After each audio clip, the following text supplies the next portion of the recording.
Le doy la bienvenida a todos a esta casa de todos, que es la Casa Góngora, y al último acto de la Cátedra Góngora. Han sido 5 semanas muy intensas y vamos a coronar esas 5 semanas con un invitado de excepción, que es Pere Gimferrer. Yo quiero agradecerle primero que haya aceptado venir a Córdoba, porque no es fácil, dada la saturación de actividades y más ahora que acaba de publicar 2 libros en 2 idiomas, que no son el castellano, y que están traducidos además por reconocidos traductores y escritores. Y también le quiero dar las gracias porque esta es la segunda vez que puedo decir, consigo, que Pere Gimferrer venga a Córdoba, y ha venido mucho a otras actividades, pero no en relación con Góngora. Sí estuvo aquí en noviembre de 2011, en el Congreso El Universo de Góngora, Orígenes, Textos y Representaciones, que se celebró en el Rectorado de la Universidad, hablando de Góngora, lo recordarán algunos, Góngora o lo absoluto, un artículo que ya está publicado en el libro, que ha salido este año, y al que un gongorista de mucho prestigio, como es Antonio Carreira, le dedicó gran parte de su intervención cuando presentó el libro aquí hace unas semanas. Así que gracias de nuevo por venir, 3 años después, más o menos, justo, ¿no? Fue en noviembre y ahora estamos en diciembre, pero son 3 años y unos días después. Y bueno, y también por venir y traer la lluvia a Córdoba, porque es curioso, porque hace 3 años llovía, me acuerdo perfectamente, y bueno, hemos tenido 2 o 3 días medio claros y de pronto ha empezado otra vez a llover. Eso es bueno, dicen que es bueno para el campo, ¿no? Pere Gimferrer nos ha demostrado, además con esos libros recientes, porque él viene de Sevilla de presentar uno de esos libros, y nos ha demostrado que todavía sigue siendo, o que ha sido siempre, un escritor en varias lenguas. Yo podría hacer una presentación muy extensa del invitado de hoy, pero voy a limitarme a unos datos básicos para quien no lo conozca, que me parece difícil que sea así, ¿no? Que alguien interesado en la poesía y en Góngora no conozca a Pere Gimferrer. No podemos olvidar un libro que es Art del Mar. La primera persona a la que yo oí hablar de este libro fue a mi profesor de literatura, Carlos Clemenson, ¿no? El libro Art del Mar, del año 66, que impactó, ¿no? Y que fue además Premio Nacional de Poesía. La muerte en Beverly Hills es otro libro posterior, del año 68, y hay ahí en la producción poética en español como un parón, pero eso no significa, eso lo decía muy bien Cernuda, ¿no? Cuando hablaba de que esos periodos en que uno no escribía eran periodos muy fértiles, ¿no? Y tan fértiles que de pronto, a partir del año 2000, Pere Gimferrer empezó a escribir otra vez en español libros como Amor en Vilo, que es un libro del año 2006, que se publicó además simultáneamente con Interludio Azul, Tornado del 2008, Rapsodia, cómo no citar Rapsodia del año 2011, que acababa de salir cuando él vino al Congreso en noviembre, y un libro en el que además tenemos que citarlo aquí incluso en la presentación, porque hay una sección, la sección 14, que bueno, está en gran medida dedicada a Góngora y lo que Góngora supone para las letras hispánicas. Y después ha sacado más libros, Alma Venus y, cómo no, sus libros recientes, un libro en catalán traducido por José María Micó, que es El Castel de la Pureza, y un libro en italiano, titulado Per riguardo, o sea, con cuidado, traducido por Justo Navarro, y es el que viene, creo, de presentar, publicado en la Fundación José Manuel Lara, que viene de presentar, ahora ha estado en Sevilla, ayer mismo lo presentó.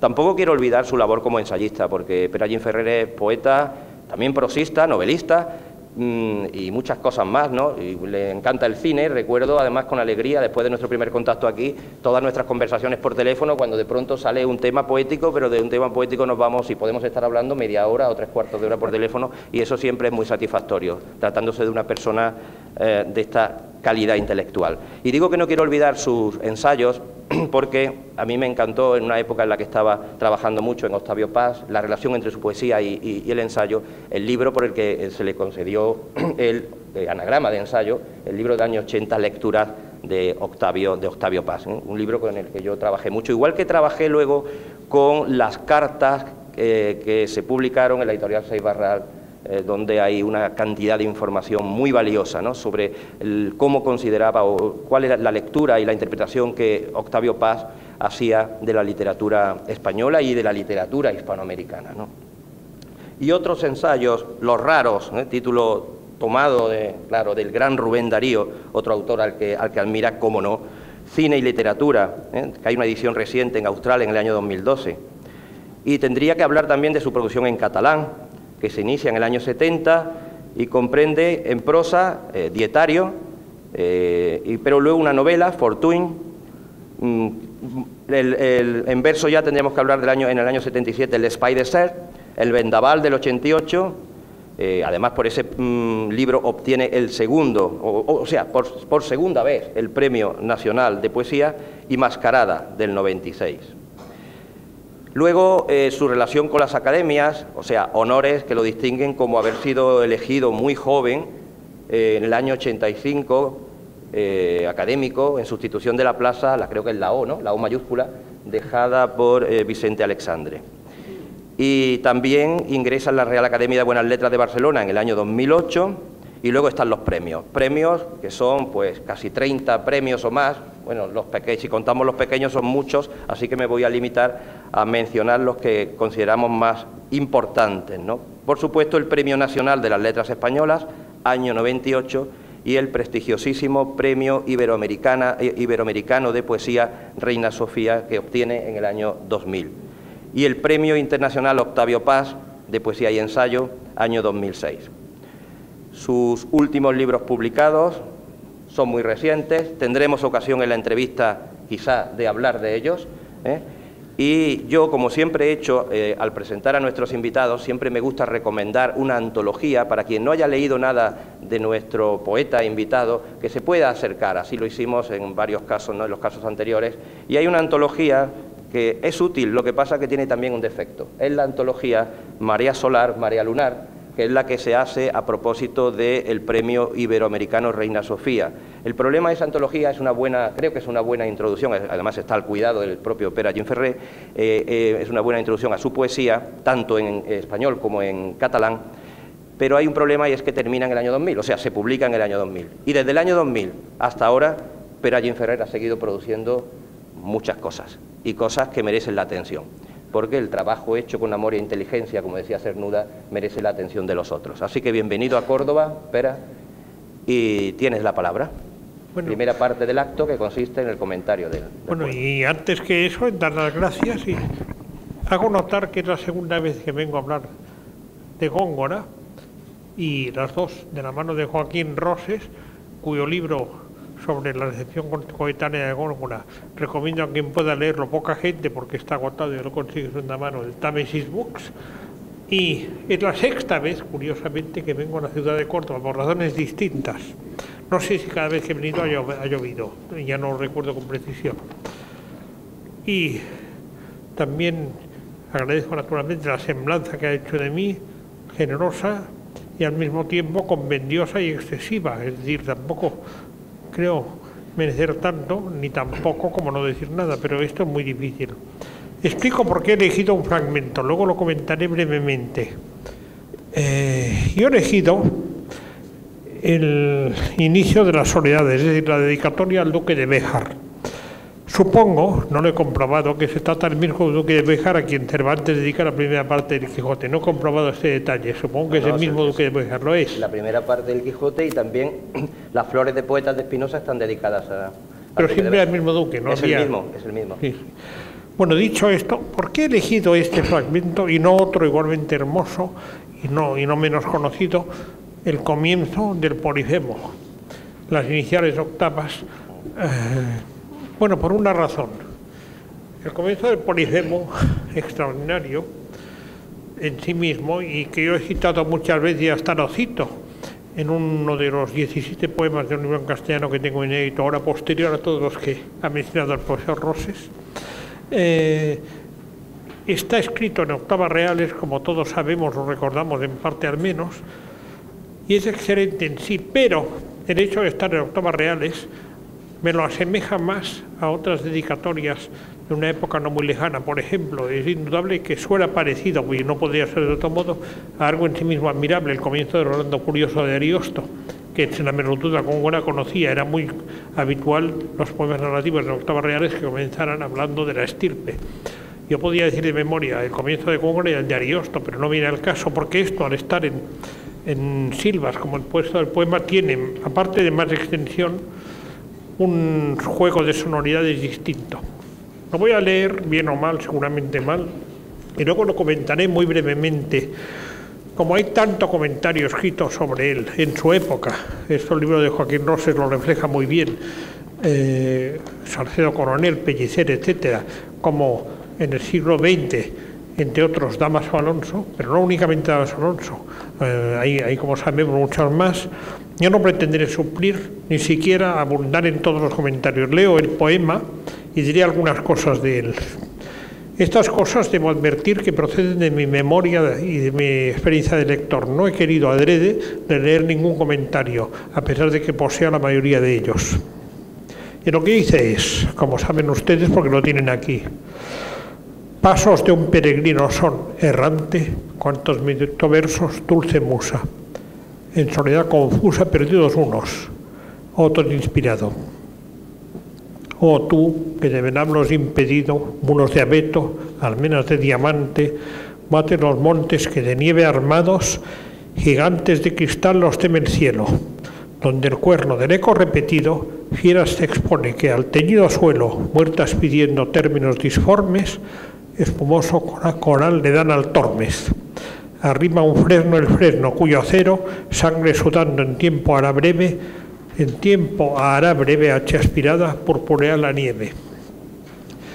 Y en cuanto da el solícito montero al duro roble, al pino levantado, émulos vividores de las peñas, las formidables señas del oso que aún besaba atravesado, la asta de toliciente jabalina, o los sagrados supra de la encina, lo augusto del dosel, o de la fuente, la alta zanefa, lo majestuoso del sitial, a tu deidad debido, oh duque esclarecido, templa en sus ondas tu fatiga ardiente, entregados tus miembros al reposo, sobre el grama césped no desnudo, déjate un rato hallar del pie acertado, que sus grandes pasos ha botado a real cadena de su escudo. Honre suave, generoso nudo, libertad de fortuna perseguida, que a tu piedad, euterpe agradecida, su carono de la dulce instrumento, cuando la fama no su trompa al viento. De esto, querido, supongo más bien mal, no soy Góngora, pero quizá no tan mal como lo hubiera leído en su gran devoción, sin embargo Cernuda, que no leía bien sus poemas y supongo que tampoco ninguno. Haré unos breves comentarios que no quieren ni suplir ni sustituir los existentes tan extensos que van del siglo XVII hasta por lo menos, para no ir más allá, la época contemporánea, no ya las soledades de Dámaso Alonso, y no hablo solo de la edición primera, hablo de la de Cruz y Raya como mínimo, distinta de la primera como sabemos, pero después de la soledad de Dámaso ha habido más cosas y bien lo sabemos todos. A ver, debo decir que de ningún poeta, salvo Rubén Darío y sobre todo Dante, he hablado tanto como de Góngora, pero solo sobre Góngora he escrito extensamente. De Rubén Darío brevemente, y de Dante no me he atrevido por hoy a escribir nada, sí a leerlo. A ver, pasos de un peregrino son errante. El hipérbaton es muy fácil. Un errante, peregrinos y sus pasos. Estos cuantos me dictó versos dulce musa. Los versos son pasos de un peregrino errante. Sabemos todos, lo digan o no cada uno de los comentaristas, que pasos tienen más sentidos en castellano. Es decir, no hay un juego solo entre versos y pasos del peregrino, sino entre versos y pasos en el otro sentido, más de uno incluso que tiene en castellano, en lenguaje teatral y hasta en lenguaje rítmico, pero también en lenguaje general. Son pasos como los tenía el teatro castellano primitivo, son pasos rítmicos tal vez, y en todo caso hay pasos por un lado, versos por otro que equivalen. En soledad confusa, perdidos unos, otros inspirados. Los pasos, en este caso del peregrino, a veces están perdidos y a veces inspirados, siguen la buena ruta, como los versos que cuentan estos pasos, dejando aparte que pasos puede decir varias cosas. Soledad confusa, además vale la pena fijarse en eso. El adjetivo confuso hoy es menos frecuente en los sentidos que aquí tiene. Recordemos el comienzo de muchos pasajes de la vida de Sueño de Calderón. Confuso laberinto, cuando cae Rosaura del Caballo, el confuso laberinto de estas dudas peñas, etc. El confuso en este sentido moral y físico a la vez es muy frecuente en aquel momento. Hoy no es tanto. O tú, tú ya es el duque de Béjar, que de Venablos impedido, esto se entiende bastante bien. Muros de abeto, almenas de diamante, esto es más discutible y no quiero entrar en las diversas interpretaciones de a qué muros de abeto y almenas de diamante, porque esto nos llevaría a otro tipo de comentario distinto. Bates los montes, es decir, da batidas por los montes, están en una montería del sentido propio, van al monte arriba, que de nieve armados, los montes nevados, gigantes de cristal los teme el cielo, verso extraordinario que ya usé y mencioné aquí, uno de los dos únicos que cité en mi comentario de Góngora, que por cierto nada sabía del elogio de Carrera, lo celebro, pero nada, no me era conocido. Si existe grabado o escrito, me gustaría leerlo. Gigantes de cristal los teme el cielo, es decir, el cielo teme a estos montes armados de nieve. Bueno, dicen algunos comentaristas y muy excelsos que pensando en la historia clásica de los gigantes que se rebelan contra Zeus, no hace falta, aunque se puede hacer, llegar tan lejos.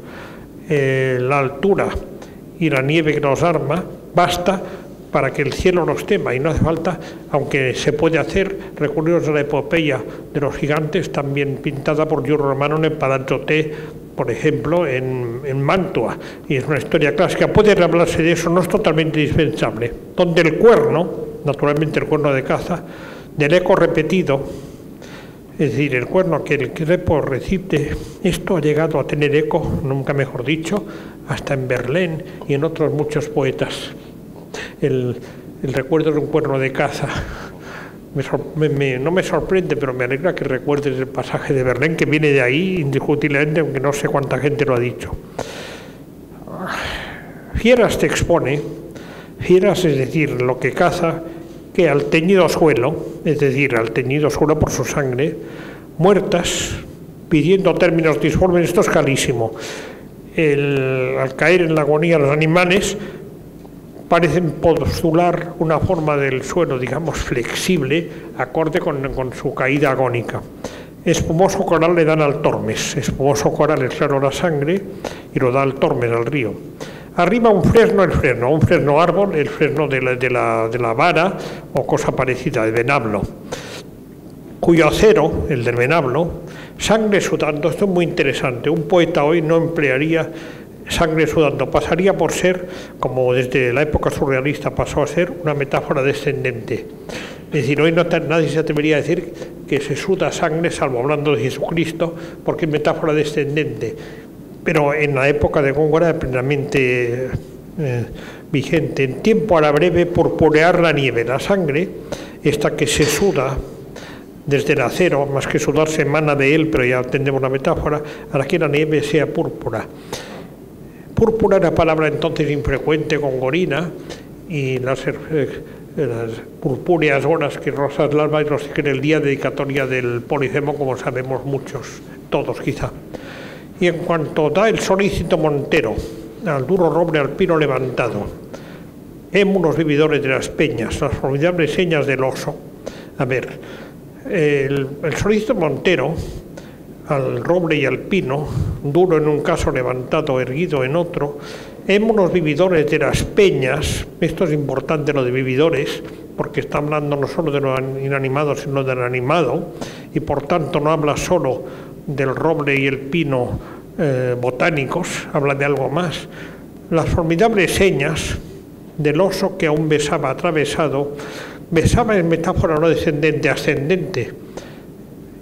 La asta como la alba y rosiquer el día en el Polifemo, sin apóstrofe y con ninguna tentación de emplear en edición alguna el asta o el alba.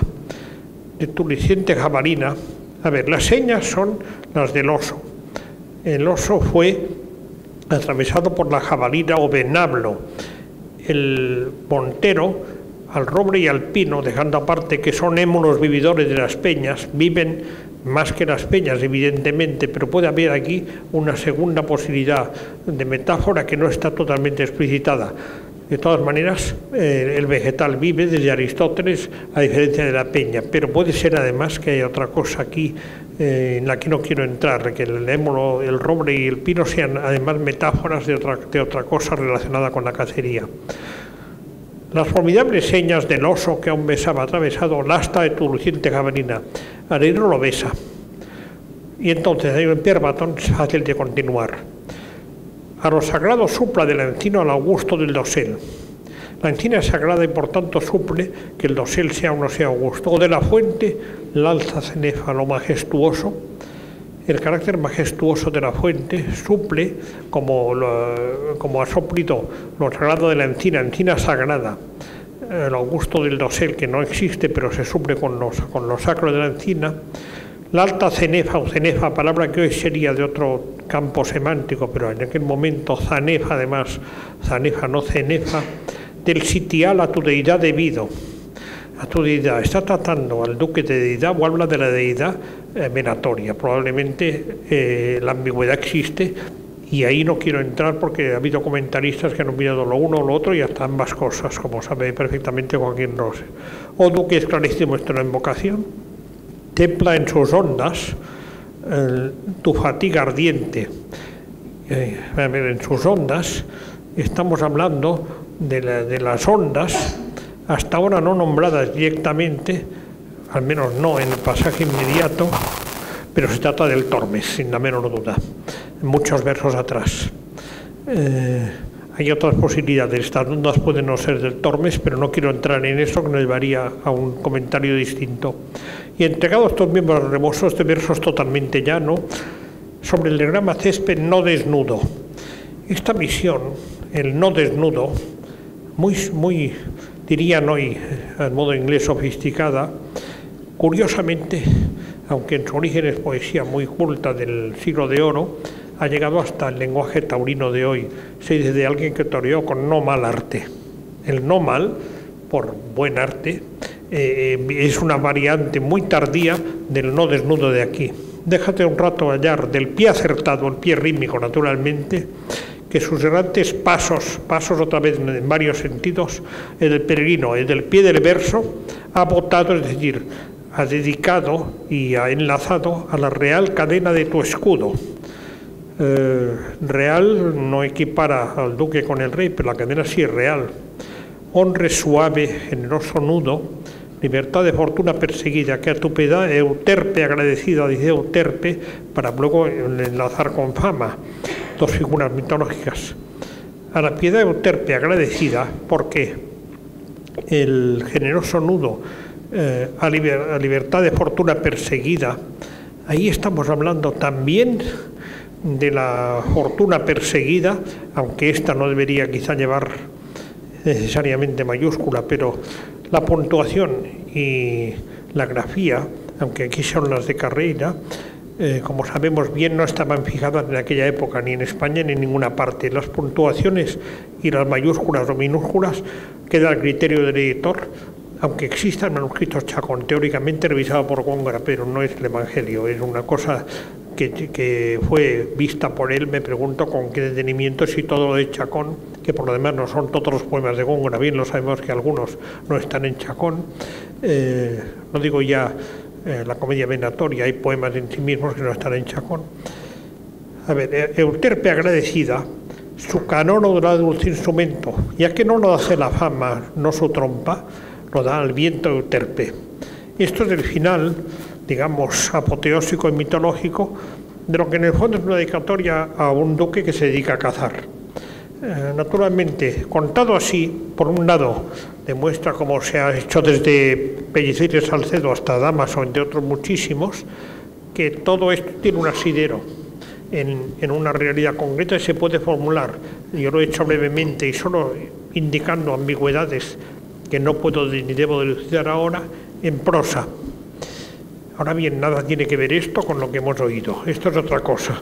Esto sirve para que se vea que Góngora, al contrario de lo que pretendían algunos contemporáneos, no estaba loco, porque como al final sí tuvo problemas de este tipo hacia los 61 años, muerte temprana, fue breve su vida, decía el editor Wipens en Bruselas, fue breve.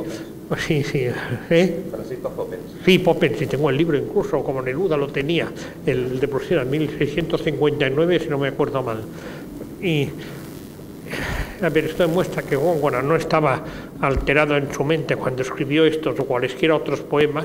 Hubo alteración en su mente, pero esto es como una época en la que estuvo de moda decir que el Greco pintaba como pintaba porque tenía astigmatismo, es la misma tontería. Que tuviera astigmatismo en Greco, me pregunto hasta qué punto y en qué épocas de su vida no lo he investigado, y que Góngora muy al final tuviera afectación, no sabemos cuál, esto es muy anterior a la existencia de la psiquiatría. ¿Qué tenía Góngora y por qué lo tenía? Yo no soy médico y no conozco los posibles estudios médicos sobre este punto, además los datos que tenemos son datos muy lejanos y muy indirectos. En todo caso, se demuestra que Góngora escribía así porque quería, no porque tuviera que escribir así como Greco pintaba y no por astigmatismo. Dicho esto, esto es lo que significa la traducción del poema, traducción entre comillas, muy limitada, porque no puedo entrar a fondo en los problemas que suscitaría simplemente puntuar alguna cosa de otra manera, o por ejemplo, cambiar alguna mayúscula por minúscula, pienso en fortuna, por ejemplo. Lo malo es que en alguna acepción fortuna necesita la mayúscula y en otras no le es indispensable. Y sin hablar ya de que fortuna también quería decir, como sabemos casi todos, un viento tempestuoso, aparte de tus casos cada de fortuna cantamos, no queda claro más que en el sentido de fortuna, en Juan de Mena. Pero si vas, por ejemplo, a Ausias Marc, que Montemayor tradujo, fortunal quiere decir un viento tempestuoso, bien lo sabemos. Hay muchas cosas, pero en esto voy a entrar. No es la función que tengo hoy. La que tengo hoy es otra. Este poema lo he elegido porque por su serpenteante riqueza sirve para ilustrar, no con menos brillantez que el comienzo del Polifemo, pero sí con más cercanía al estadio de Góngora en las Soledades, libro muy distinto del Polifemo, y quizá los gongoristas y gongorinos y gongorizantes nos dividimos en parte entre los que prefieren el Polifemo y los que prefieren las Soledades. Hay una tercera facción muy minoritaria, los que prefieren el panegírico al duque de Lerma. Existen, conozco algunos, existen. Es una extraña preferencia porque es la menos frecuentada, pero también es defendible como cualquier otra. Dicho esto, ¿qué nos gusta de estos poemas? De este fragmento en particular, que no es un fragmento, es un todo autónomo. De modo muy distinto a la dedicatoria del Polifemo, aquí tenemos exactamente lo mismo que tenemos, para no hablar de poetas más modernos, en los más admirables fragmentos de Dante o de Garcilaso. Una existencia verbal que se impone por sí misma, con una riqueza que nadie quizá tenía desde Virgilio. Garcilaso es admirable, pero de otra forma muy distinta, y con una clase de ambición latinizante. Por eso he citado a Virgilio, aunque Góngora cite a Ovidio principalmente, da igual para el caso. Para un español de la época de Góngora, Virgilio y Ovidio no eran tan distintos como hoy nos parecen. Para un romano sí lo eran, esto está clarísimo. Es una seducción sensorial que no depende básicamente de esta interpretación que he hecho para que sea un poco más comprensible, sino ni de las ambigüedades que haya tan ricas. Depende del arte verbal de Góngora, excelso y en español nunca superado, y creo que debo parar porque hemos de dar paso a una especie de intercambio de otro tipo, con lo cual quedo a disposición de Joaquín Roses. Muchas gracias. Hombre, no tanto como esto, no.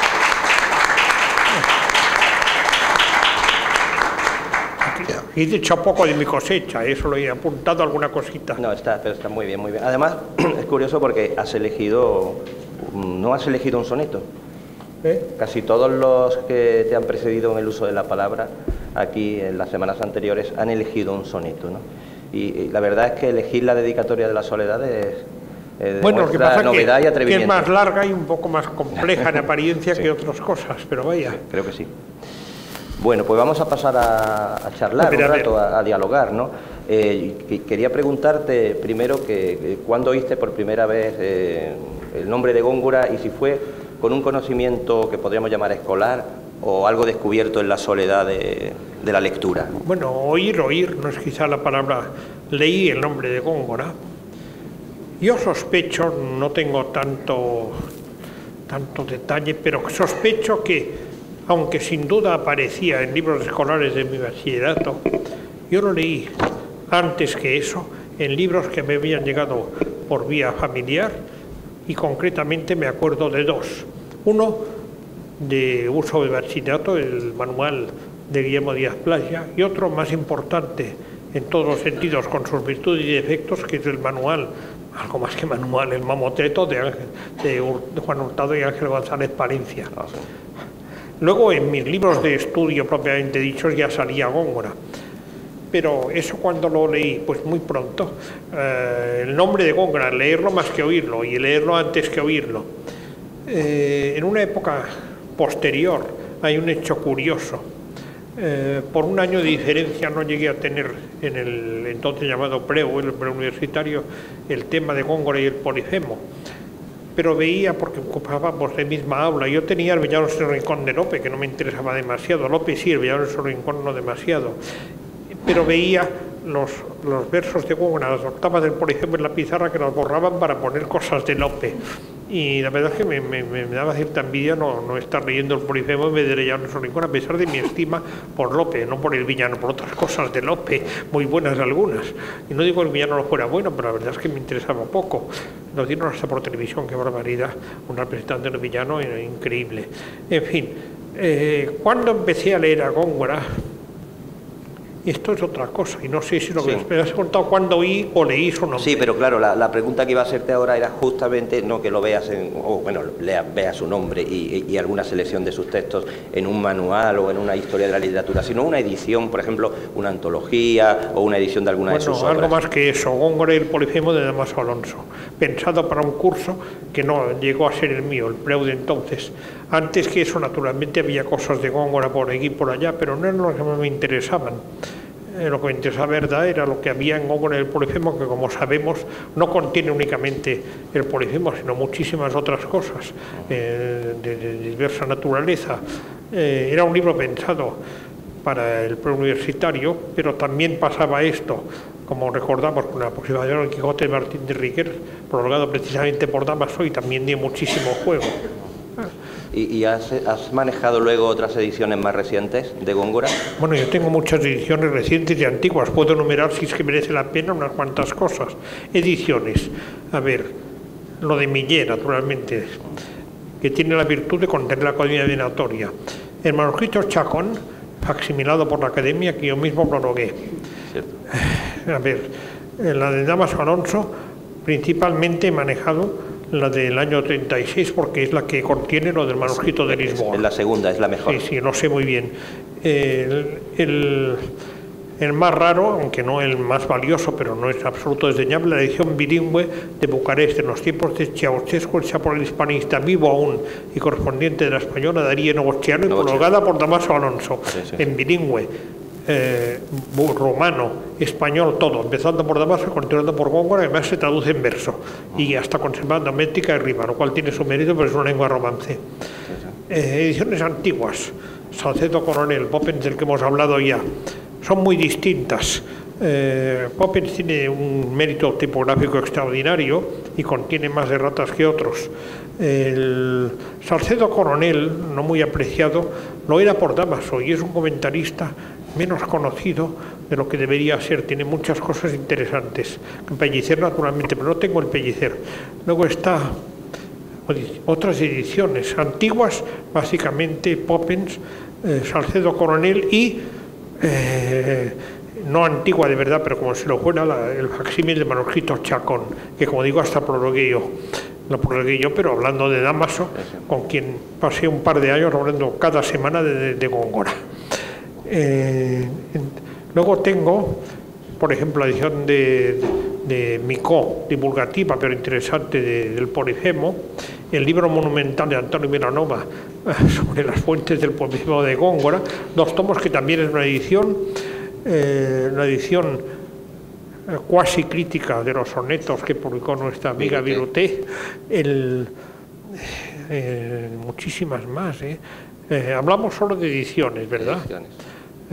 8 por lo menos, no sé cuántas llevo citadas. Muy bien, y si mi información no es errónea, espera, tú estudiaste Derecho y también Letras, ¿y recuerdas algún profesor que tuviera una predilección por Góngora o te despertara más interés aún por Góngora? Fue profesor mío precisamente Vilanova, pero que yo recuerde, él y yo no hablamos de modo particular de Góngora, curiosamente hablamos más de la Celestina y de Galdós. Dicho esto, era un gongorista y el libro de las fuentes del Polifemo lo tengo dedicado por él, pero no es de lo que más hablamos. Estaba también Blecua, que no es un gongorista público, pero evidentemente... Pero ya fue citado aquí previamente por Clara Llanés en relación con Góngora. José Manuel, el padre. Sí, sí, sí. Lo que pasa es que públicamente se le conoce más por otras cosas, Fray Luis de León, Fernando de Herrera, en fin, no hace falta que lo diga. Tenía además una biblioteca admirable, verdaderamente. Y luego, entre mis compañeros de curso, había por lo menos, no de curso, de facultad, no en el mismo curso, una persona muy dedicada a Góngora, entre otras cosas, Aurora Ejido, pero esta era con discípula, no era profesor mío. También tuve, el más gongorista públicamente, era Antonio Benavente, mis profesores. En otro sentido lo era mucho Blecua, pero sobre esto, que recuerden, no es sobre lo que más ha hablado en público o por escrito Blecua. Ahora bien, luego hay otra cosa, que no son precisamente profesores, los poetas a quienes yo empecé a tratar. Vicente Alexandre, muy gongorista, aunque no se manifiesta como tal y no estuvo en Sevilla por razones de salud, pero sin duda. Yo he conocido mucho, no naturalmente a Falla, pero sí a la familia Falla, cuyo gongorismo no hace falta que pondere, el soneto a Córdoba, y luego Rafael Alberti, a quien entonces no conocía personalmente, pero luego soy de las personas pocas que lo ha tratado con continuidad. Primero a distancia en Roma y luego, una vez llegado a España en el 77, hasta muy entrados los 90, tuve trato con él. La última vez que nos vimos me recitó el Polifemo, año 92, a punto de cumplir los 90. Sin duda tú sabes que al principio, muy al principio el círculo de gongoristas era muy cerrado, minúsculo, pequeño, y se ha ido ampliando. Algunos dicen que desmesuradamente, entonces se percibe cierta saturación crítica en los estudios sobre Góngora. A pesar de eso, ¿tú sigues frecuentando la crítica académica y universitaria sobre Góngora? Bueno, hay 2 temas de los que no me desapego nunca, o no me despego nunca. De las 2 cosas se pueden decir. Ambos han tenido una época de esplendor y luego han tenido una época diferente. Una es el romancero, una cosa es la época de Don Ramón y de Diego Catalán, y otra es la época actual en que el romancero no tiene tanta presencia, pero ahí está, y no me he cansado nunca de leerlo, sin hablar ya de las ediciones más antiguas, Menéndez Fontanal, el romancerillo con Talán y otras cosas. En el caso de Góngora, también hay una cosa, el amor por Góngora no empieza, ni mucho menos, en la generación del 27, ni se detiene tampoco en los coetáneos de Góngora que lo admiraban. Hay aquellas cosas de Rubén Darío, entre Velázquez y Góngora, alma de voz de oro, fina voz de oro. Hay varios ejemplos. Incluso Borges, aparentemente un antigongorino, en todo caso antigracianesco y de poemas que Gracián no escribió, como se ha demostrado perfectamente. Y luego está Verlaine, que hasta me pregunto, nunca lo he investigado, cómo llegó a conocer lo de Góngora. Y un escritor que a mí me gusta mucho, Cocteau, que hasta tradujo el soneto de Góngora a Domenico Greco, excelente pintor. ¿Cómo llegó Cocteau a Góngora? Probablemente por amigos suyos españoles, salvo que le viniera ya de Verlaine. Lo de Verlaine no he investigado nunca cómo le llegó a Verlaine, pero es un hecho cierto. Ahora bien, de todos los que he nombrado, los poetas, probablemente el más gongorista y gongorizante, dejando aparte Cernuda, a quien no traté en absoluto porque murió siendo muy jovencito, era Alberti. Esto no Alberti. Bueno, Dámaso Alonso, pero Dámaso Alonso es algo más que un poeta, es un poeta y también es el mayor estudioso en aquel momento de Góngora, ¿no? Y una pregunta que tiene cierta relación con esta, ¿no? Porque has hablado de Alexandre, de Alberti, ¿y qué poeta o escritor crees que se ha acercado de una manera más libre de prejuicios a Góngora como creador, no como estudioso o No investigador, que escritor académico incluidos los latinoamericanos, no hay incluidos los latinoamericanos, que creo que no habría que olvidarlos. Bueno, a ver, en los latinoamericanos hay un caso muy claro, Lezama Lima. Hay otro, Severo Sartuy, pero este sigue más a Lezama que a Góngora. Gracias. En el caso de Lezama Lima, lo decía Pedro Luis de Góngora, dejando aparte la extraña sintaxis y el extraño español en que escribía Lezama Lima. A veces incluso me pregunto si, por ejemplo, Paradiso está escrito así porque nadie le repasó el manuscrito o realmente Lezama escribía así. Nunca lo sabremos. La única edición fiable salida en vida de Lezama es la que es Fayán Yamis. Pero hablando de América Latina, no es únicamente Lezama Lima. Lezama Lima es el caso más notorio, más conocido, no es el único. Ahora bien, Lezama Lima es sin duda, no hace falta que lo diga, posterior al 27. Y luego están los que no hablan directamente de Góngora, aunque a veces sí, Neruda, por ejemplo. Habla más de Villamediana, pero también habla de Góngora, al final del Canto General, por ejemplo. Está luego el 27, no solo Alberti, Cernuda, Alexandre, aunque este habló menos públicamente, pero sin duda mucho. Gerardo Diego, naturalmente. No todos igualmente, y naturalmente García Lorca, de cual hay esta anécdota creo que conocidísima, del truco que empleó con Damaso en el restaurante Sevilla de Granada. No sé si te es conocida a ti o al público. Sí, lo de la reunión en Sevilla, en el Ateneo de Sevilla, ¿te refieres? No, es una anécdota bastante divertida. Yo la he leído de puño y letra de Damaso Alonso, no me la contó él, lo vi en el libro de visitas del restaurante Sevilla de Granada. Según cuenta el propio Damaso, no me la hablé con él personalmente, aunque estuve 2 años hablando con él de Góngora, pero no de esto.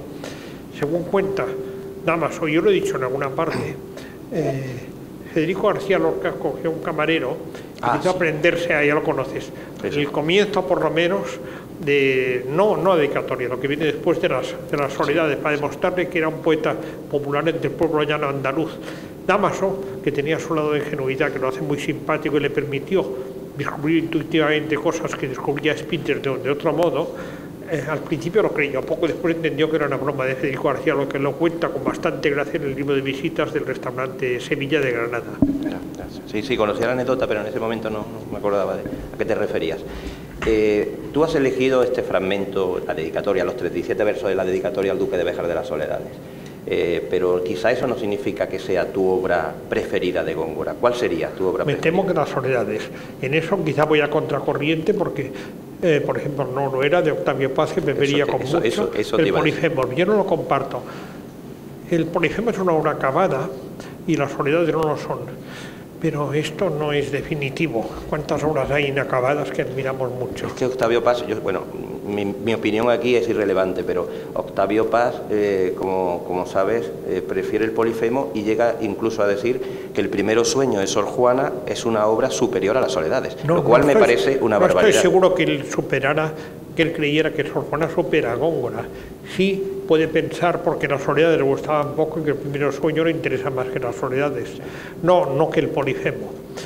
Curiosamente a ambos, Sor Juana y Góngora, prefería Milton, pero esto es otro mundo. Milton, aunque sea de una época semejante, no se propone lo mismo que Sor Juana y que Góngora. Pero yo realmente lo que prefiero son las Soledades. Y en esto no estoy tan solo. Es evidente que es la obra en que Góngora se puso más empeño y también en el que puso más empeño algunos de los comentaristas, desde Alcedo Coronel hasta el propio Damaso. ¿Por qué las Soledades? En primer lugar, pues una especie de falso poema argumental, falso y real al mismo tiempo. ¿Falso poema? Argumental. Al mismo tiempo falso y real. Es real porque efectivamente tiene un argumento aunque inacabado, pero sabemos qué plan iba a desarrollar, que no se desarrolló enteramente y ahora no hay que hablar de por qué. Y que este plan no es igual en el manuscrito de Lisboa en algunos puntos que no que conocemos, lo de Lisboa fue descartado. Falso argumental, real acabo de decir, falso también en un sentido. Y he hablado antes de Virgilio, podía hablar de Ovidio lo mismo, nadie cree de verdad que lo importante era Eneida de la metamorfosis, en el caso de Ovidio, sea el argumento que cuentan, aunque lo cuenten, es otra cosa, es el artificio verbal. Aunque el modelo de Góngora fuera quizá más la metamorfosis, suponiendo que fuera un poema concreto y una obra concreta de Ovidio, que era Eneida de Virgilio, el problema es el mismo. Lo que importa es el resultado obtenido de la palabra poética, no el argumento, que es un pretexto. Lo que tenga un argumento es muy interesante. Antes hablado de Orlando Curioso. En la época en que escribe Las Soledades y el Polifemo también, Góngora, se entiende que estos poemas mayores, en los dos sentidos de la palabra, el métrico y el de la ambición, tienen que ser argumentales. La poesía lírica es otra cosa, muy apreciada, muy apreciable, pero se supone que las obras de más envergadura poética tienen un argumento, aunque esto sea un pretexto. No, esto que dices es muy interesante, además tiene que ver con la visión esta de Octavio Paz de contar y cantar, ¿no? Y el poema lírico extenso, que es muy raro que sea, pues, claro, porque todas las polémicas dentro de las soledades van por ahí. ¿Cuál es su parte narrativa, cuál es su parte lírica? O es un poema que parece épico, pero en realidad es un poema lírico, ¿no? Ahí está la fama y ahí está Euterpe, ¿no? Sí. Que es la musa de la poesía pastoril. Entonces, va por ahí, creo, ¿no? ¿Cuál es la pregunta? Ahora ya... No, era una reflexión sobre lo que acababa de decir, ¿no? Y la relación con lo que dice Octavio Paz de contar y cantar, ¿no? De todas maneras, y sobre el poema extenso, porque luego llegará Sor Juana, Octavio Paz solo me dice lo de las soledades a título de confianza personal en una carta privada. Nunca lo ha dicho en un ensayo destinado al público. Está solo en una carta que me el ensayo en La Otra Voz sobre el poema extenso Contar y Cantar, que se publicó previamente en un suplemento de diario. Lo que dice en la carta no lo dice nunca con tanta brutalidad y de modo tan directo en ningún texto suyo destinado a publicarse. En la carta sí, pero esto es una conversación amistosa que nadie se opone a que se publique, pero tiene otro carácter. Bueno, has hablado de poetas del 20 y también pues has publicado un artículo titulado Góngora-Lobo absoluto que habla de todo esto, pero yo tengo que preguntarte cuál es para ti, según tú, la influencia fundamental de Góngora en la poética del 20. ¿Por qué Góngora es tan importante? ¿Qué es lo que ha aportado Góngora a la poesía del siglo XX? A Góngora le leen los poetas del 20 a partir, sobre todo, de la generación del 27 y de algunos de ella más que de otros, pero en general del 27 es mayormente de Lorca, Cernuda, Alberti, pero también de Alexandre de Guillén, no lo olvidemos, aunque el texto de Guillén sobre Góngora tardó mucho en publicarse, pero ahí estaba. Su tesis doctoral, sí. Sí, tardó mucho en publicarse, pero el texto existía. El Góngora que leen estos poetas se parece un poco, pasando a otro país, al Maurice Sèvres que leen los poetas franceses. En ambos casos hay un efecto no de ilusión óptica, de perspectiva, digamos, ucrónica. Se lee a Góngora en español y en otros idiomas quienes puedan leerlo en español o quienes no pudiendo llegan a una visión traducida. Esto es muy difícil, pero no es que no existan. Como se lee en francés a Maurice Sèvres, como una especie de proyección hacia Mallarmé. Góngora es muy superior a Mallarmé, en mi opinión, y creo que también lo es a Maurice Sèvres, como el propio Mallarmé lo es a Maurice Sèvres. Pero si lo leemos de esta manera, que a veces influye incluso en algunas lecturas no totalmente defendibles, por ejemplo, en algún poema de Cernuda hay influencia de Góngora, pero no siempre ha captado correctamente el sentido de la sintaxis góngorina original. No me extenderé en eso porque no es el momento. De esto hablé con algunos gongoristas en la academia. Hay un poema de Cernuda, no el llamado Góngora, en el que hay influencia de sintagmas de Góngora, pero no ha captado siempre el sentido del sintagma, simplemente porque él, no lo olvidemos, no era precisamente un gran lector de Damaso Alonso. Pero este Góngora no es importante porque anticipa a Mallarmé. Para empezar, creo que es muy superior a él. Pero la visión de Góngora, totalmente distinta de la que se tenía anteriormente, de la que pudo tener Verlaine o hasta Rubén Darío, sin la menor duda. Distinta también por otras razones de las que tuvieron los comentaristas coetáneos como Pelliceros, Albedo Coronel. Es una visión que, sin desnaturalizar a Góngora, revela en él lo que hay de una empresa parecida en su planteamiento, no forzosamente en su plasmación concreta cada vez, a la poesía contemporánea posterior al simbolismo. En ese sentido sí se acerca a Mallarmé, pero los opera con gran diferencia. No puedo decir que se parezca a Rimbaud, Rimbaud es otra cosa. Entonces la poesía del siglo XX, en gran parte, en español sobre todo, pero no únicamente en español, porque ha habido gente que sabe español y que no son españoles, ni tampoco de habla española, y ha habido también algunos, no muchos, pero algunos, que lo han leído traducido, y poetas importantísimos que lo han traducido, Ungaretti, de Góngora, de Mallarmé, voluntariamente se le traduce Góngora de Mallarmé. Es un Góngora que, sin desnaturalizarlo, es también un poeta posterior al simbolismo, un poeta contemporáneo. Y no ha habido en poesía casi nada posterior al simbolismo, es la última etapa de la poesía, que llega quizá a su extremo y callejón sin salida antes que en Mallarmé, en Rimbaud, pero de Rimbaud es otra cosa de la que no debemos hablar ahora. Lo que deriva de Mallarmé, a quien ya sabes tú que un poeta importante llamó negro catedrático, el denuesto es de Antonio Machado, el negro catedrático capaz de escribir una poesía de tipo cerebral y lógico, pero de todas maneras la gran parte de la poesía contemporánea, entendiendo por tal la que después del simbolismo irrumpe a lo largo del siglo XX desde sus comienzos, se propone algo muy parecido a lo que se proponía Góngora si Góngora hubiera vivido en este momento. Y esta lectura es totalmente legítima, tanto como la que puede hacer Picasso, no ya de Góngora, que la hizo también, sino de Velázquez y las Meninas. En el Góngora descubierto así coincide con gran parte de los postulados de la poesía contemporánea. Supongo, doy por hecho que has leído y que tienes tu opinión bien, y has reflexionado mucho sobre el libro famosísimo, ¿no?, de Harold Bloom, El canon occidental. Ahí aparecen una serie de poetas que podríamos llamar universales, ¿no? ¿Tú consideras que Góngora no está incluido, por supuesto, y consideras que Góngora es un poeta universal? Sin duda, aunque no estoy muy seguro de que Harold Bloom pueda leerlo en español, no lo sé. Debo decir, sin embargo, que agradezco que Harold Bloom o algún ayudante suyo me mencionara en el canon, pero esto es la parte. Góngora es universal completamente en el sentido de que, aunque solo es accesible en español, ¿en serio pensamos que Shakespeare es accesible de verdad algo más que en inglés, Pushkin algo más que en ruso, o Dante algo más que en italiano? Evidentemente no. Otra cosa es que es más fácil leer en su idioma original los que lo conozcan estos poetas, pero no siempre es así. De gran parte de oscuridades que pueda haber en Shakespeare, los sonetos son algo de muy difícil captación. El teatro es otra cosa, aunque también tiene sus dificultades. Dante es un ejemplo extremo de nitidez, pero también tiene sus pequeños enigmas, pero no es quizá el más nítido de los poetas universales.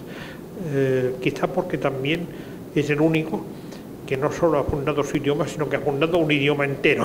Todo un idioma depende de él. Esto no le pasa a ningún otro poeta, es el único que ha creado no ya su idioma, el idioma en que ahora hablan una serie de personas, muchas, todo un país. Góngora es tan universal como Shakespeare, como Dante,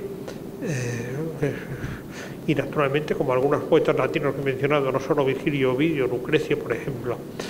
Y ya no quiero hablar también de poetas griegos, sé mucho menos griego que latín, no deseo opinar en esto, aunque es evidente que Góngora es tan universal como puede hacerlo Píndaro.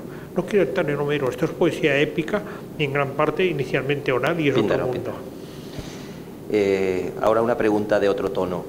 Imagínate que tienes que bautizar a Góngora con el nombre de un monte. ¿Cuál sería ese nombre? Un monte de la geografía. ¿A Góngora con el nombre de monte o a monte con el nombre de Góngora? No, a Góngora con el nombre de un monte. ¿Cómo sería? O sea, quítale el nombre Luis de Góngora, ahora es el nombre de un monte. ¿Qué nombre? Un monte que no se llama como se llama así, sino que pueda llamar Góngora.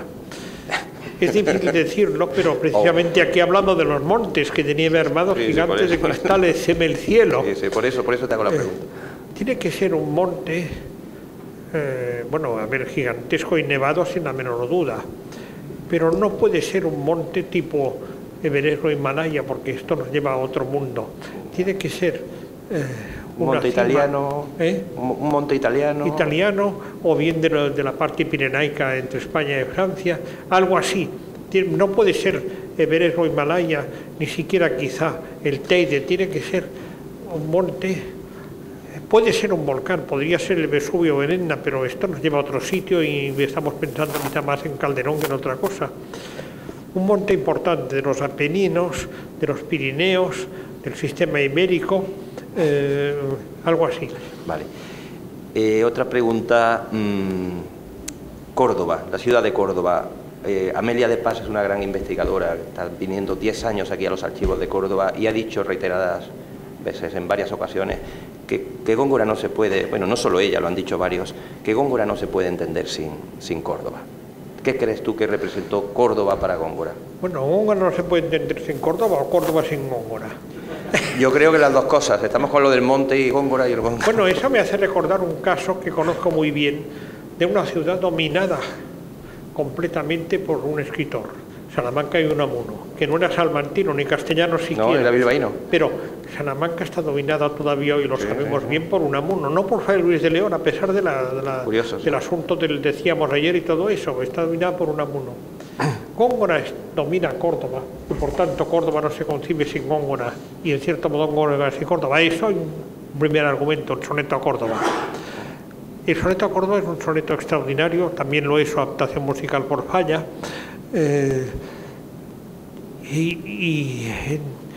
La pregunta es, ¿el tipo de relación de Góngora con Córdoba y de Córdoba con Góngora es semejante al de Unamuno con Salamanca? Porque el ejemplo más próximo es otra cosa, por una razón muy sencilla. Primero, la obra de Góngora es abarcable, la de Unamuno es inabarcable y todavía inédita en parte. Luego, tan diversificada, aunque interesante en todas sus partes, que puede extenderse casi tentacularmente sobre una ciudad entera. De Góngora lo que hay es como una presencia de lo esencial de la ciudad.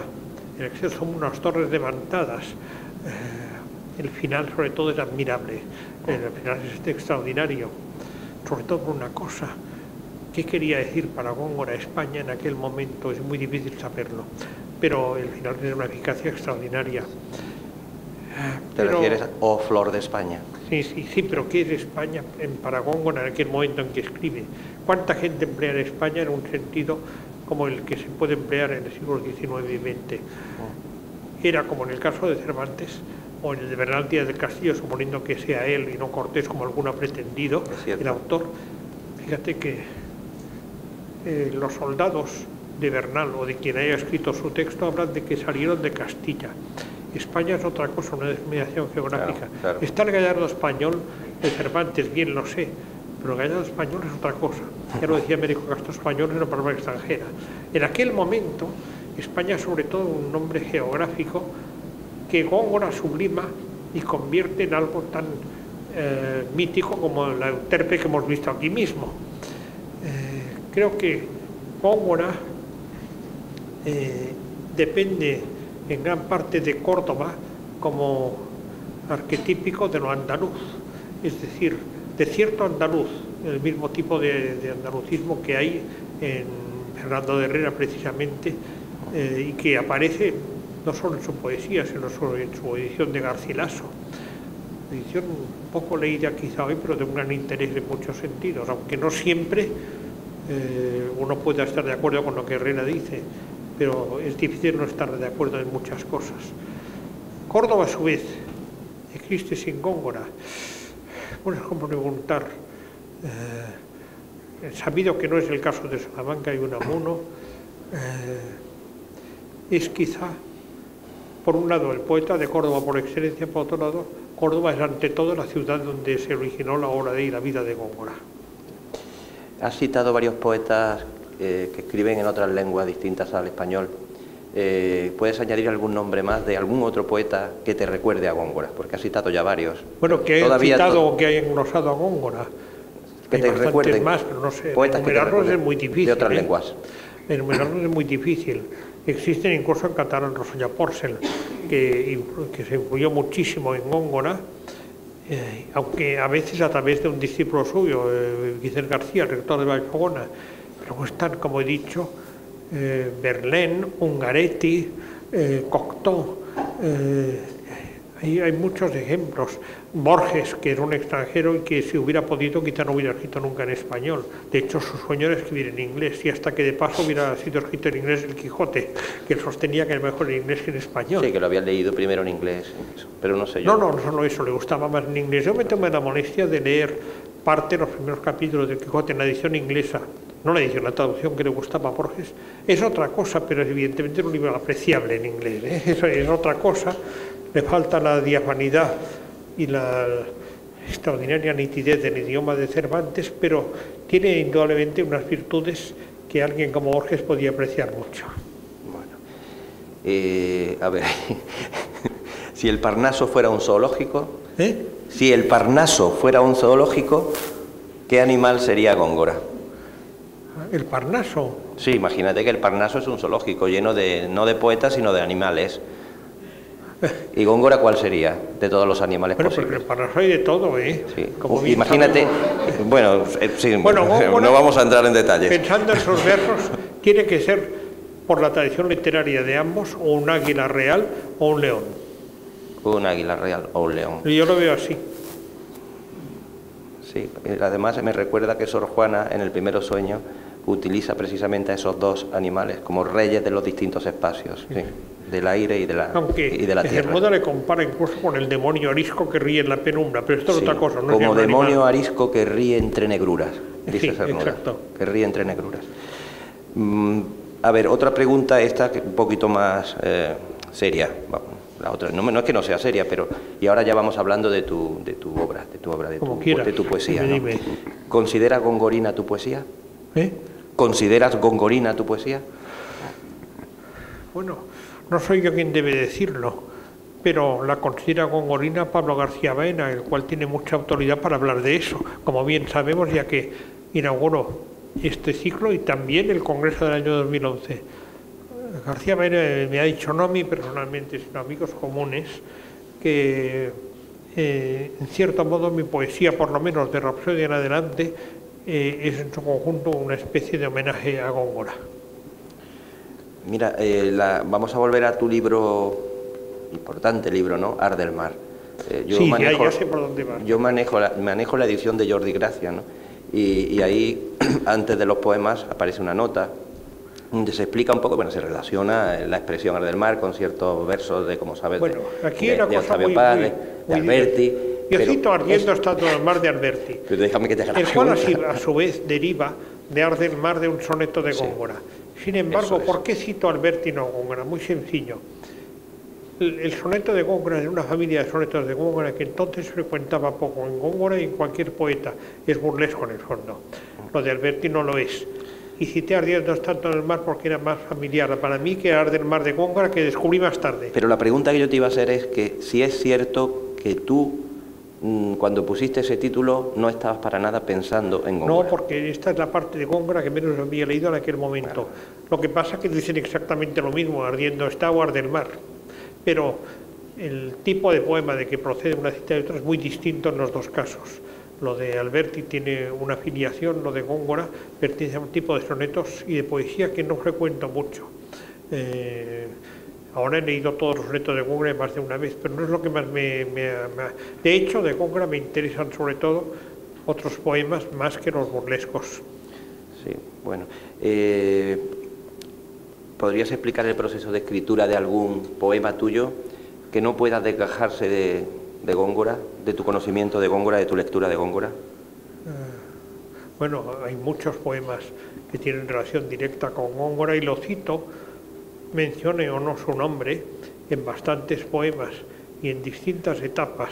Pero no menciones en un poema, que ya sé que hay varios, sino que en el proceso de escritura, de composición de ese poema, haya estado muy presente Góngora. Sí. En toda la génesis del poema. Esto ocurre en muchísimos poemas míos, pero es difícil. Hay un poema que trata de Góngora claramente, pero esto dejémoslo al lado, es otra cosa. Pero en muchos otros poemas, sobre todo de los últimos 14 años, pero también anteriormente, existe Góngora. Yo recuerdo, como cosa curiosa de verdad, hace poco, unos meses, tradujo al inglés Alma Menus, uno de mis últimos libros. El traductor dice que primero le dieron a leer Fortuny, que por cierto está traduciéndolo en inglés, porque le dijeron que yo escribía como Proust. Y lo leyó y le pareció que más que como Proust escribía como Góngora. Dicho lo cual, reconoce que como solo Proust yo no me he fijado tanto en las transiciones de sombra y luz del día, cosa en la que no me había reparado. Pero si a un norteamericano más joven que yo le parece que el Fortuny deriva más de Góngora que de Proust, debe ser que Góngora impregna todo lo que he escrito. Bueno, ahora que acaban de aparecer 2 libros tuyos en otras lenguas, todos sabemos que, y además he leído varias entrevistas en los medios de comunicación, que te consideras y eres un poeta en varias lenguas. Siendo como eres un poeta en varias lenguas, ¿qué opinión te merece ese soneto de Góngora que conocemos como el soneto cuatrilingüe? Bueno, me gusta mucho y no es único, como bien sabemos. En cierta ocasión, en una carta con mi amigo Javier Marías, él había manifestado que no se atrevía a escribir en inglés porque le quedaría algo fantasmagórico. Yo decía que no temía esto, necesitaba varios ejemplos. Yo el soneto cuatrilingüe de Góngora. No me negó la existencia de eso, que sin duda conocía. El soneto cuatrilingüe, bien sabemos que no es un caso único, ni siquiera de escribir en más de un idioma. Aldana lo hacía y Garcilaso, pero el caso de Garcilaso era latín, no italiano, y muchos más. Hablo solo de aquella época. En la época contemporánea empezó de Borril, que pesó a tantos como uno quiera. Pero el soneto cuatrilingüe está muy bien a su manera. No es un caso único. Poca gente recuerda, aunque es evidente y salta a la vista, que la primera parte del Quijote acaba con un verso de Ariosto que no traduce en absoluto Cervantes, por salte contará con mayor pretro. Otra pregunta más, hay varias más todavía. Te voy a decir 3 palabras. ¿Tres palabras? 3 palabras y tienes que intentar, explicar por qué una de esas palabras representa para ti más, palabra o concepto, la poesía de Góngora. Las 3 palabras son lenguaje, sensualidad y la tercera palabra, se me ha olvidado, renovación. Lenguaje, sensualidad, renovación. ¿Cuál de esos 3 conceptos define mejor la poesía de Góngora? Los 3 son adecuados a Góngora, pero si tuviera que elegir uno solo, lenguaje. Me lo imaginaba. La Rapsodia, el libro Rapsodia, es tu libro en el que citas a Góngora varias veces, aparece como 3 o 4 veces la palabra Góngora. Bueno, y muchas veces aparecen sintagmas de Góngora que no identifico, pero que están ahí. Y se le dedica a la sección 14, ¿no? Sí. ¿Podrías decir por eso que es el libro tuyo más influido por Góngora, solo porque aparece esa sección 14 dedicada en gran medida? No, está influido, pero ni más ni menos que Alma Venus y hasta que Perriguardo, que contiene un poema sobre Alberti recitando a Góngora, que refleja un hecho real. Que iba a preguntarte eso. Supongo que es el poema Altri Ritorni. Sí, bueno, sí. Lo de Ritorni se refiere a los retornos de Oviedo Lejano de Alberti, claro. Claro, el retorno del Oviedo Lejano, pero ¿podrías comentarme la presencia de Góngora en ese poema que acabo de Perriguardo, Altri Ritorni? El poema en particular, Altri Ritorni, solo que no lo tenemos aquí para darle lectura. Lo tengo yo, lo he traído. Ah, caramba. Sí. ¿Pero en qué idioma lo has traído? La letra es pequeña, ¿no? ¿En qué idioma lo has traído? En italiano, con la traducción de Justo Navarro. ¿Pero hay que leerlo entero o no hace falta? Sí, bueno, pero no sé si ves esa letra. Bueno, no hace falta que... No, a ver, lo podía leer. Lo único que quiero es que comentes un poco... leer un poema entero ahora, más vale que cuente ¿por qué de pronto surge ahí otra vez la figura de Góngora? Bueno, este poema, que no voy a leer entero porque creo que no hace falta, aunque se puede leer entero en los 2 idiomas si te lo deseas, lo puedo leer entero perfectamente, pero es que este poema cuenta una cosa que es cierta. Nunca vi a Rafael en Roma, nunca. Aunque nos carteábamos, y más que cartearnos, cartas no hay muchas de Alberti, solo hay un epistolario curioso publicado en Italia. Y es un epistolario compartido con María Teresa León y otros colonos, tiene mucho interés. Pero muy pocas cartas de Alberti, muy pocas he tenido yo a lo largo de mi vida, aunque una fue decisiva, no la voy a reproducir porque es demasiado rotunda, pero se refiere a el momento en que él se compró el Fortuny y me dijo lo que le había parecido mediante un tarjetón. No voy a repetir más. Pero cuento que nunca le vi en Roma y le vi en cambio muchas veces en España, mayormente en Madrid y Barcelona. muchas veces, muchas son muchas, entre el 77 y el 92, una cantidad enorme de veces. Pero lo que hago allí es, por un lado, imaginar el Trastevere en tiempos de Alberti, basado en una experiencia personal del Trastevere, un temporal extraordinario que nos pilló a Cuca y a mí, por suerte, protegidos por el tondo y por la cristalera de un bar, porque aquello era extraordinario.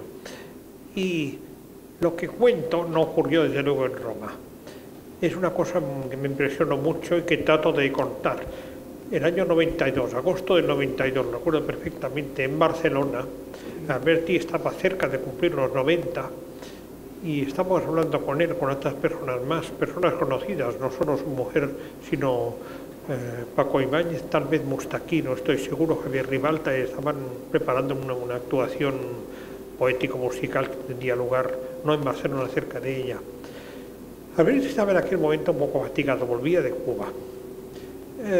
Y yo le vi que tenía que hablarle de algo que le interesara. Primero le hablé de García Gómez, reaccionó en el acto. Porque Perdón, de Emilio García Gómez. Reaccionó en el acto porque los poemas árabe-andaluces, leídos con mentalidad gongorina, no nos engañemos, le habían impresionado mucho y lamentaba mucho no haberle visto desde que volvió a España, a pesar de que volvió a España en el 77.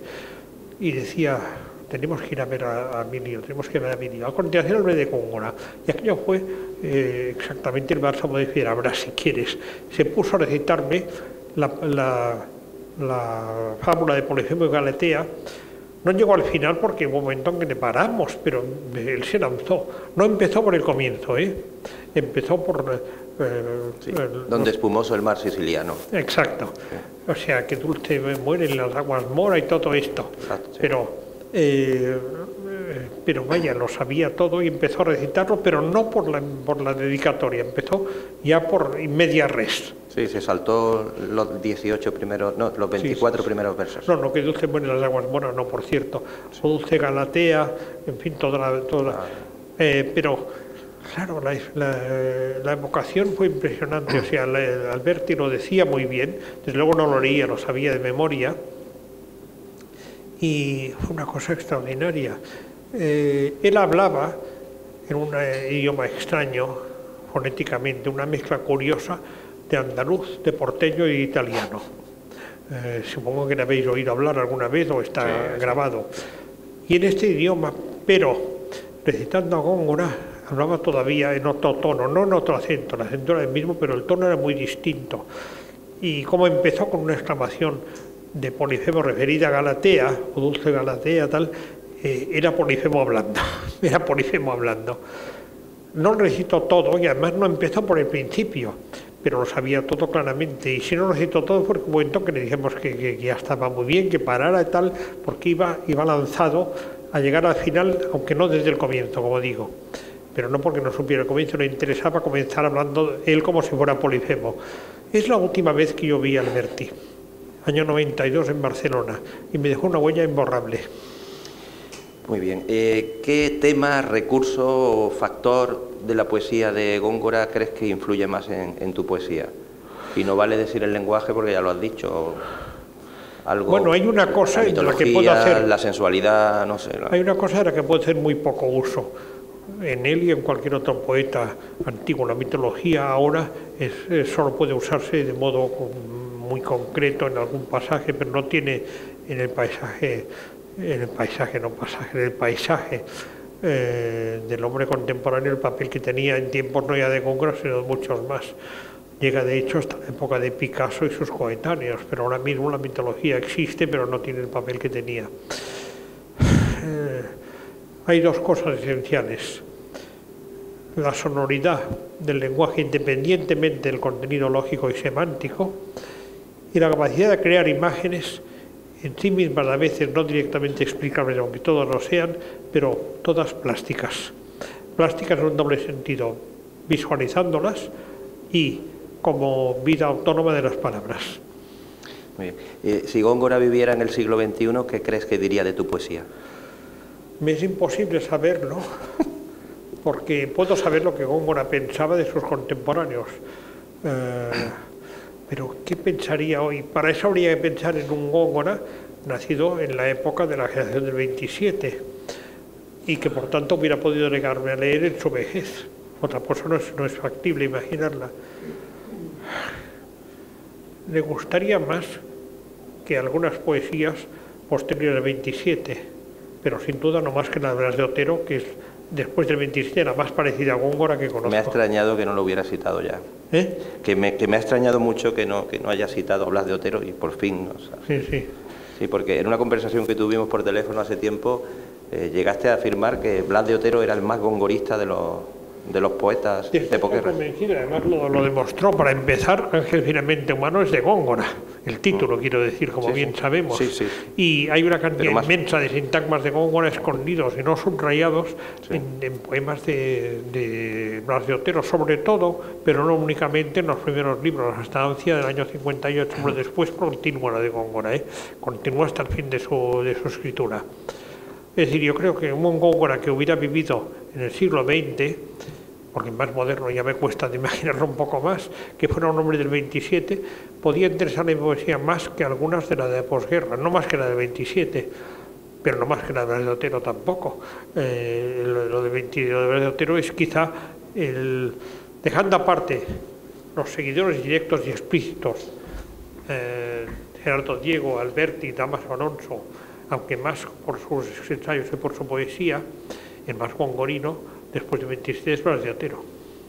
No más gongorino que Alberti, Lorca o Cernuda, pero no menos gongorino tampoco. Es muy interesante esa idea. Aparte de lo de Ángel fieramente humano, que sí, claro, hay mucho. Bueno, también Cela, es un dato Cela. concreto, pero no es el único. Hay muchísimas frases que vienen de Góngora y no las subraya Otero en ningún momento. Sí. A ver, estamos ya terminando y ahora tienes que hacer de crítico de Góngora e indicarme alguna faceta de su producción o algún poema en concreto que te desagrade. Bueno, igual no me vas a decir que te desagrade, sino que te gusta menos. A ver, gustar no sé si es la palabra. Todo Góngora es muy bueno, pero en cualquier poeta, con muy pocas excepciones, me interesa poco la poesía satírico-burlesca, lo cual me deja leyendo solo una pequeña parte en el fondo de la obra de Quevedo, cuyo mérito no voy a discutir, pero me interesa el Quevedo del Heráclito cristiano. El Quevedo satírico-burlesco me cuesta mucho. Y en cualquier poeta culto, no hablo de poesía de transmisión oral, me interesa más el arte mayor que el arte menor. Por tanto, lo que estoy más cerca de los poemas de arte mayor, y he hablado, por ejemplo, en Soledad, y si quieres el panegírico, que esto el panegírico es un capítulo aparte en muchos aspectos, y además es el más inacabado de todos, a menos que me equivoque. Aunque hay gente a quien le gusta mucho, tiene sus devotos.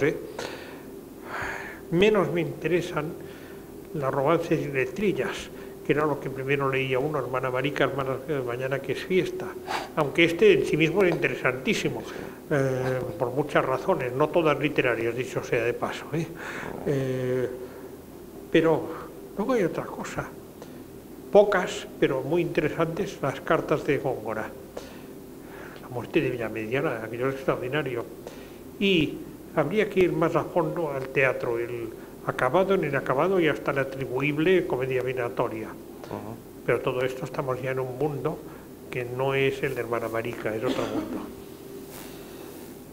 Veníamos hablando de camino cuando hemos venido para acá y me preguntabas, ¿no?, qué tipo de público suele asistir a estos actos, y como ves es un público variado. No solo hay profesores universitarios o interesados en la poesía de Góngora, aficionados a la lectura. Cordobeses, supongo, en su mayoría. Su mayoría cordobeses, supongo, pero también hay muchos jóvenes entre el público. Entonces me gustaría que les explicaras a los jóvenes por qué deben leer a Góngora.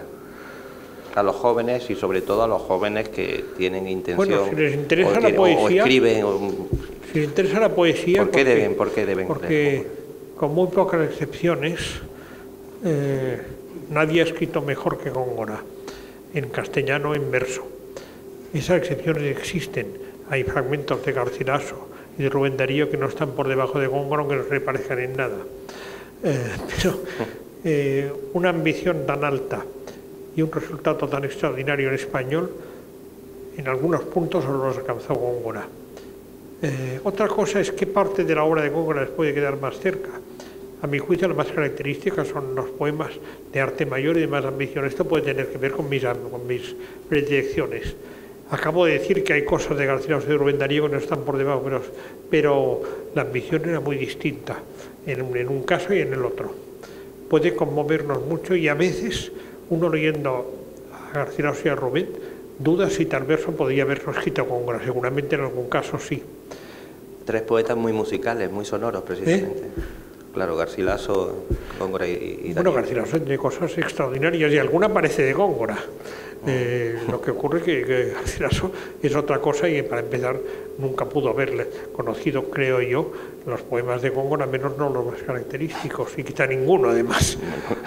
En cambio, los que en extranjero pasan por ser gongorinos o gongorizantes o afines a Góngora, Marino es muy interesante, pero no tiene mucho que ver con Góngora, que hay versos que sean casi iguales.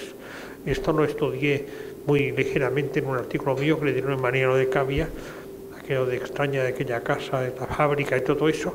Es casi igual que un pasaje de la Donna de Marino, pero Marino es otra cosa claramente y su ambición es menos que la de Góngora. Dicho esto, si a uno le gusta la poesía, en español es difícil encontrar algo que supere a Góngora, salvo algún pasaje, como digo, en mi opinión, de Garcilaso y de Rubén Darío. No entro en los poetas del siglo XX, son otra cosa, están demasiado cerca de nosotros para colocarlos en el mismo territorio en que están Garcilaso, Góngora o Rubén Darío. Bueno, pues la última pregunta de esta parte, porque luego el público tiene la palabra y puede también preguntar. Y es otra vez un juego de palabras, vamos a jugar con las palabras también en la última pregunta. Te concedo solo una palabra. ¿Qué palabra? La que tú quieras, yo te concedo de todas las palabras existentes una palabra para que se la des a Góngora. ¿La palabra gongorina? No, gongorina la que tú quieras. Resumir en una palabra lo que es para ti Góngora. La primera que se me ocurre, aunque no es privativa solo de Góngora, sino que me lleva a Calderón también, púrpura y el adjetivo purpúreo. Púrpura, purpúreo. Muchas gracias, Pere Ayinferré. Muchas gracias.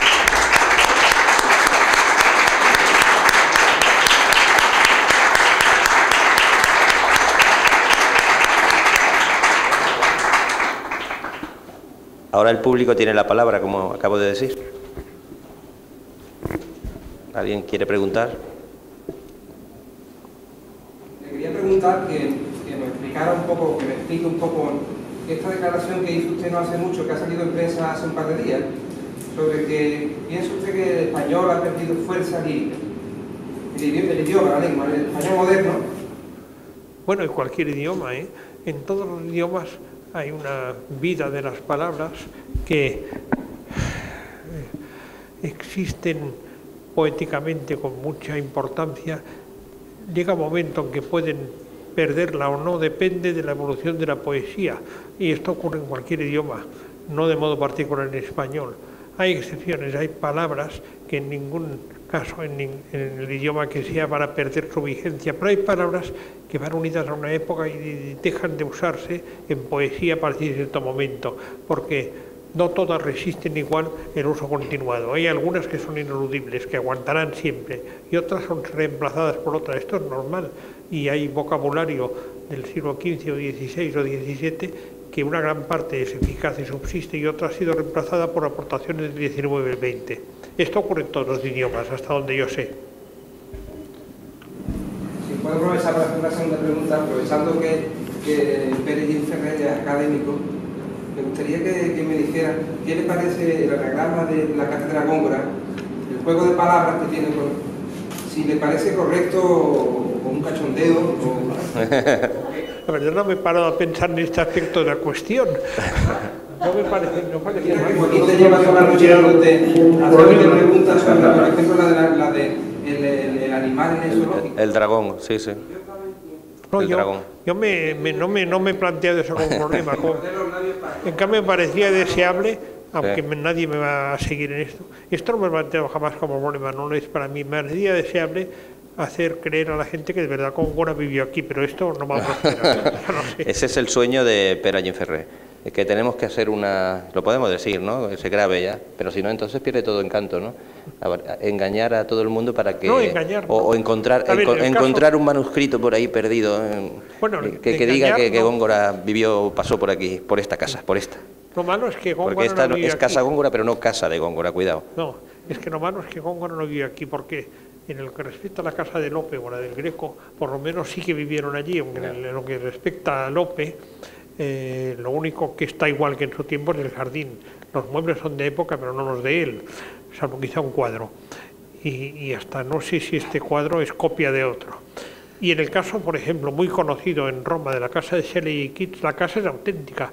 Los muebles no, aunque son de época, porque se quemaron para que la muerte de Keats no contagiara a la gente. Lo del Greco, creación del Marqués de la Vega Inclán, es verdad que vive allí, hay muchos cuadros suyos. Y hay libros, se ha hecho una exposición de poco en la biblioteca del Greco, pero la mayor parte de las cosas son, como en el caso de Lope de Vega y de Keats y Shelley, de la época, no personalmente de él. Aquí me temo que no habiendo vivido Góngora no podemos hacerlo, salvo que se presente, y esto no es desdeñable, y es una posibilidad como se hizo, y con mucha fortuna, en la casa de Goldoni en Venecia, donde no estoy seguro que viviera nunca, pero nadie pretende decir esta es la cama que dormía Goldoni, sino que se dedica a la memoria de Goldoni y hay toda clase de elementos relacionados con Goldoni, hasta audiovisuales, lo que uno quiera.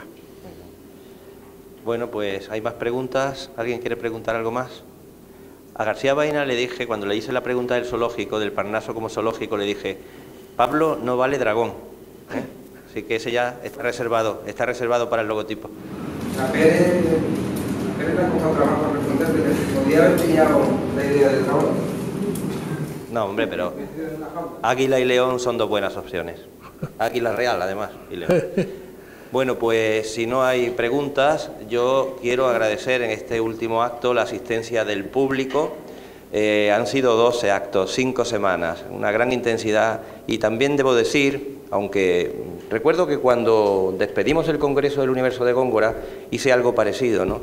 Pero no voy a repetirlo. Hablé de la mano invisible de Isaac Rosa, y lo que hice fue dar los nombres y apellidos de todo el equipo que hay detrás. Yo no lo voy a hacer ahora porque son muchos, pero quiero que en este final de las actividades de otoño aparecerán con sus nombres y apellidos en nuestro canal de Facebook, por supuesto, y en otros sitios. Y ahora quiero pues un aplauso para ellos, para el público, para ellos y también para nuestro invitado, cómo no. Yo también aplaudo, ¿eh?